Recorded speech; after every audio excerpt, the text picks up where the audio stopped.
Is Need for Speed Payback dead? The reply. So this man, alien, entity, made a video regarding Need for Speed Payback, and I want to talk about it because I have differing opinions to this man, panther, entity. Fuck's sake. I have a bit differing opinions and I kind of want to talk about it. Promise that my channel isn't becoming a Need for Speed rant channel. I actually am going to do gameplays, but this is something I wanted to cover before, you know, it kind of got brushed under the rug, so to speak. So let's go ahead and get straight to the video. Is Need for Speed Payback dead? No, it's not. I mean, sure, it's deader than it was 2 days ago. It's deader than it was a week ago. Is it as dead as Dodo? No. Oh, wow. That's fucking loud, Jesus Christ. Right, so we start the video off is Need for Speed Payback dead? In my opinion, it really is. It's a big contradiction to what he says here. He says no, and then at the end of the video, he says no endgame and there's nothing to do in the game. He then also brings up the point at the start of the video that he hasn't made a video on Payback within a week.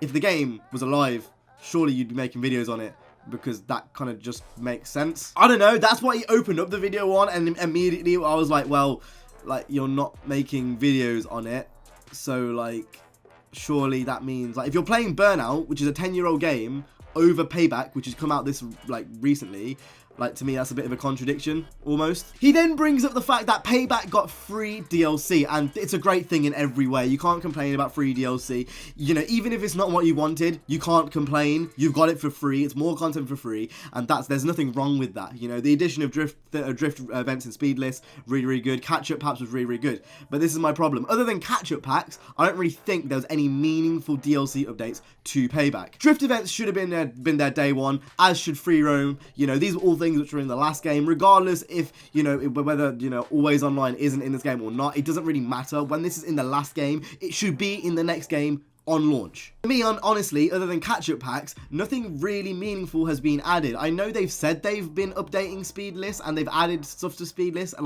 obviously now you can use runner cars and speed lists and whatnot, but to be honest, I don't see any reason for me to play a speed list when the ranked MMR is broken and the casual is just a ram fest. So, you know, although they have updated it, they've kind of updated the wrong things almost. And then, like I said, a lot of the things they did add were in the last game. So even though the last game, the physics were a bit of a mess, I can go back to that game and do a mixed speed list, which I can't even do in this game. The DLC in Payback was not meaningful whatsoever, other than the catch-up packs. The catch-up packs is one thing I would defend to this day. It's one of those things that actually added a lot of gameplay and got a lot of game time for me, so that's something that I will defend. But other than that, I'm not necessarily going to sit here and say there's not really an awful lot which is meaningful. You know, even the free roaming cops, as much as that is a requested feature, people didn't want bait crates with no checkpoints. They wanted heat levels, and they wanted spike strips, and they wanted roadblocks and that kind of stuff.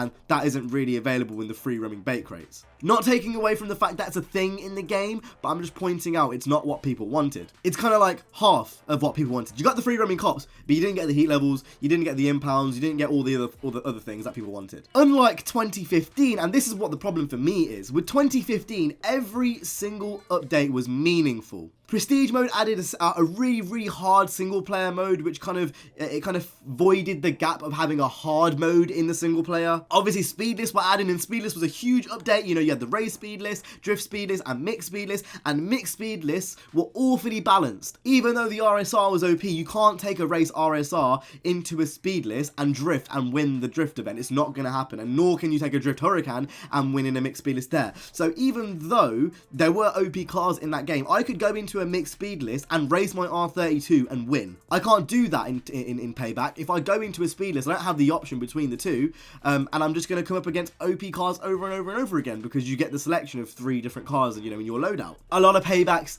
DLC isn't meaningful. 2015, every single one was meaningful. It meant something. It was exciting to see, you know, whether that was Eddie's challenge or the drag racing, or whether, you know, the drag racing was shit, but the point is, it was there. There was a lot to each update, and we got 2 free cars as well. And this is another problem. You can't have shipments and paid DLC in the same world. It's 2018, when games like Gran Turismo are giving away free cars, which, regardless if they should have been there at launch, you could argue the same thing for Payback. I know a lot of people like kind of say Gran Turismo, well, those cars that should have been there on launch, but it really doesn't matter. Need for Speed Payback and Gran Turismo Sport have had a very similar car list to the start. Obviously, Gran Turismo is a bit more because it's a track game, it's a simulator. But the point is, they're giving away all this content for free.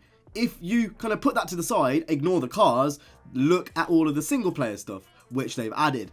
It just doesn't make a lot of sense how you can have shipments and monetize shipments for a very long time, kind of supported a pay to win model where, you know, you could get part tokens in shipments, and that was like, obviously before capture packs were a thing.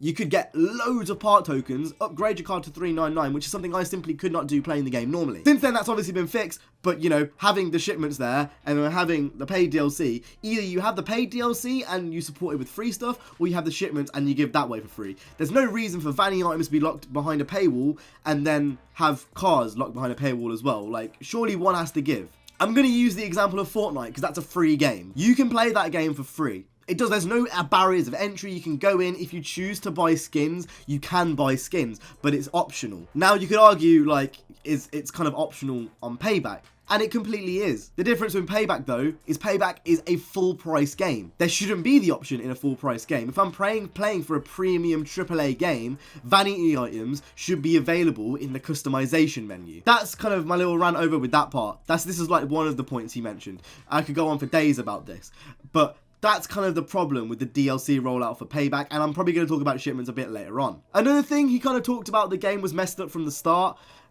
Again, kind of contradicts the whole dead argument. If it was messed up from the start, then like obviously it's dead now, because if it wasn't messed up, then people would still be playing it. Theo then goes on to mention car DLC and how he'd love to see more car DLC and stuff, and to be honest, I think this is kind of worrying for me. Obviously, Theo is a very big mouthpiece for the community. He probably has a lot bigger of a voice than I do. A lot of Ghost employees probably actually watch his videos. I can't imagine a lot of Ghost employees watch my videos. But car DLC is not what Payback needs. Just because we said we'd like to see it in 2015 doesn't mean you should do it now. You've got to adapt and evolve to situations. Payback does not need car DLC. Payback needs to fix the ranked MMR. Give me a reason to play Speedless. Like, the multiplayer is something which Theo constantly bangs on about in his video, and I completely agree 100%. The multiplayer focus is not in this game, but even furthermore than that, the single player is shit. The story is awful. It's worse than 2015 in my opinion. Obviously, a lot of people I know disagree with me in that, but the environment and the atmosphere is simply not there. Car DLC is not needed. I don't want to see it. Like, it's all about, you can't plan this kind of stuff so far in advance. No one could ever know that shipments and all these other problems were going to be a thing until the game is out there and open. As a game changer, there's a lot of things like with the actual gameplay and the physics I can say before the game comes out. But in terms of like, you know, the shipments and the upgrade system, that's something you kind of need time with. I can't do that in a quick play session.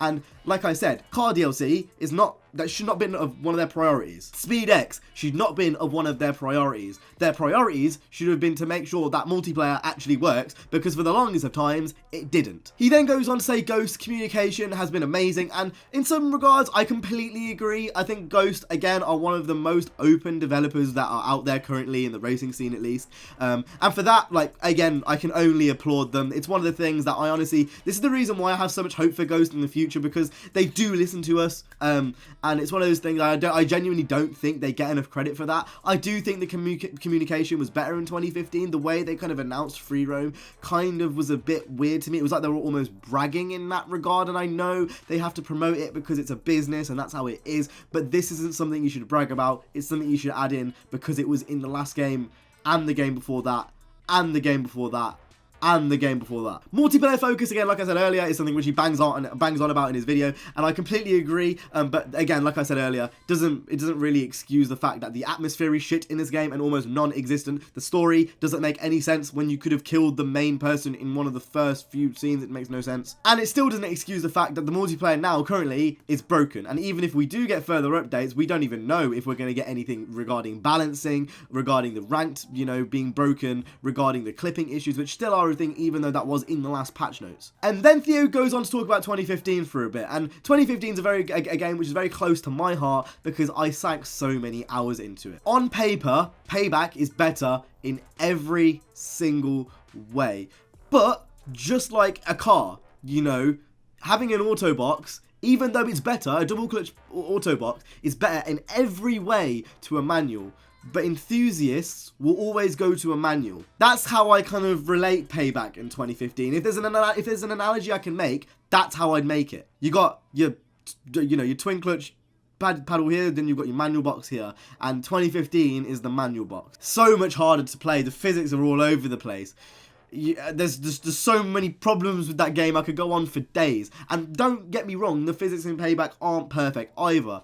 But with how much time I've put into 2015, like, I've kind of learned it now. I've got over that learning gap, similar to like learning a manual would be, and I can enjoy that game for what it is.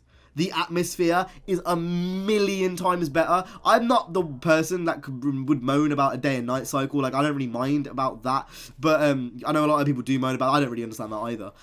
But with 2015, just the atmosphere is better. The whole game just seemed more like Need for Speed. This seems like Forza the Crew and like Fast and Furious all mashed up into one game, and that's not really what people were looking for. People praise 2015 to this day, even though on paper it's a worse game because it meant more for the series. Payback would not be looked back with the same fond eyes which 2015 was looked back on, because 2015 truly meant something. It was a change for the community. It was, you know, a cornerstone for something which is going to become the future. I was told that the future of Need for Speed is going to be illegal street racing, customization, and, you know, homegrown, like, underground illegal street racing. And when I say underground, I don't mean Need for Speed underground. I mean like grassroots illegal street racing. In Payback, you jump off a fucking, like, a truck with a Regera, like Fast and Furious, like with the oil scene from the 4th movie.